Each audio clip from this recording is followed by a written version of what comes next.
For 6 years, Americans have been told one story: trust the experts, trust the science, trust the government, trust the media.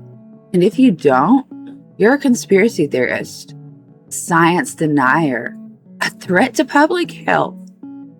But what if the people demanding your trust were the very people with the most to lose if the truth came out?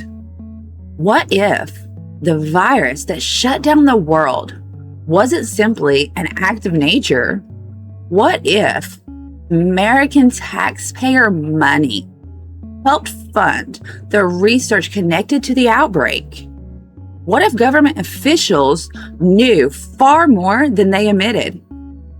What if safety signals were detected earlier than the public was told?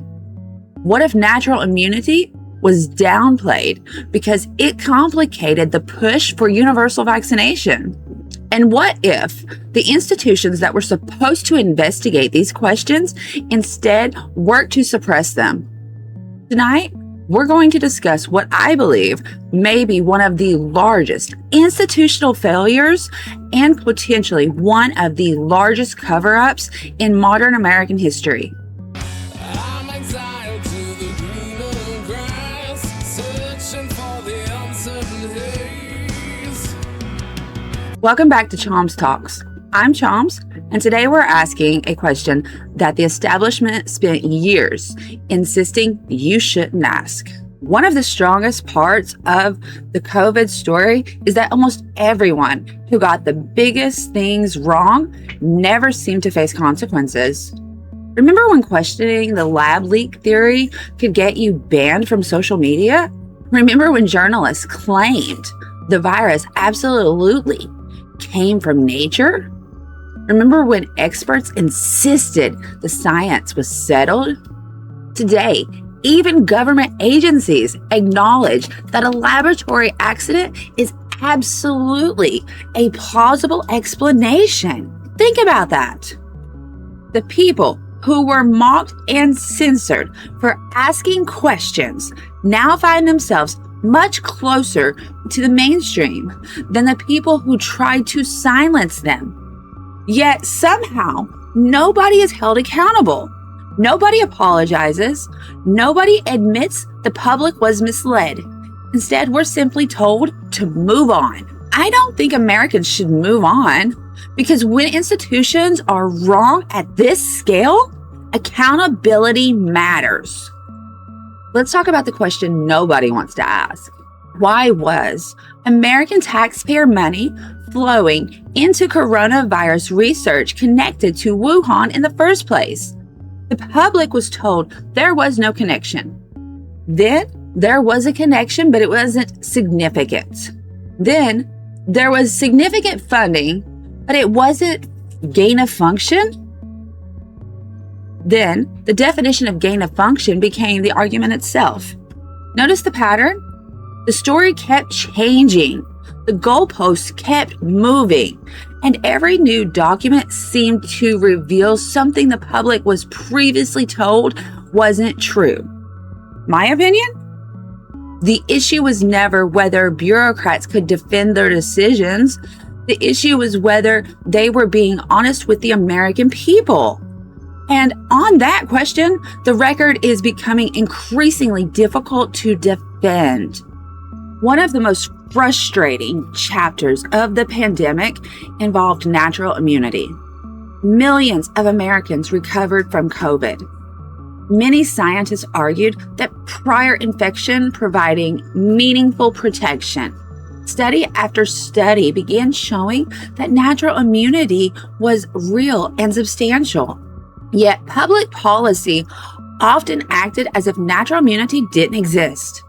You could recover from COVID, have antibodies, have documented protection, and still be treated as if you were unprotected. Why?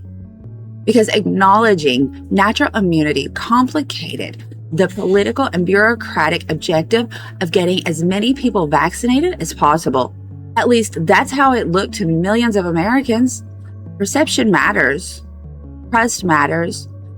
When people feel officials are ignoring evidence that doesn't fit their preferred narrative, trust collapses. Now we arrive at what may be the most disturbing part of the story. Documents released through congressional investigations suggest federal officials were seeing safety signals while publicly reassuring Americans that everything looked fine. Were those signals proof? No. But that's not the point. The point is that Americans deserve transparency. Instead, many people now believe federal agencies acted more like public relations departments than watchdogs. The mission seemed to become preserving confidence rather than informing citizens.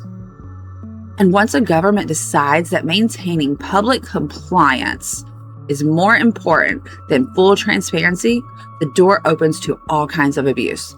That's not science, that's politics. The media likes to portray itself as a check on power. During COVID, much of the media became an amplifier of power. Questions were treated as threats, dissent was treated as misinformation. Experts who challenged prevailing narratives were marginalized. The result wasn't better journalism. The result was less journalism, because journalism requires skepticism, and skepticism disappears when reporters decide their job is protecting institutions rather than scrutinizing them. I don't know if history will ultimately conclude that COVID was the biggest scandal of our lifetime, but I do know this. The people who demanded unquestioning trust have spent years asking Americans not to look too closely. The people who claimed to follow the science often seemed uncomfortable when new science challenged their positions. And the institutions that insisted they were protecting democracy frequently showed little tolerance for debate. The lesson isn't that government can never be trusted. The lesson is that government should never be trusted blindly. Power without accountability eventually produces abuse. Secrecy eventually produces suspicion. When institutions spend years attacking critics instead of answering questions, they shouldn't be surprised when public trust disappears. The COVID era may ultimately be remembered as more than a public health crisis. It may be remembered as a crisis of truth, and the search for that truth is far from over. I'm Choms, and this has been Choms Talks.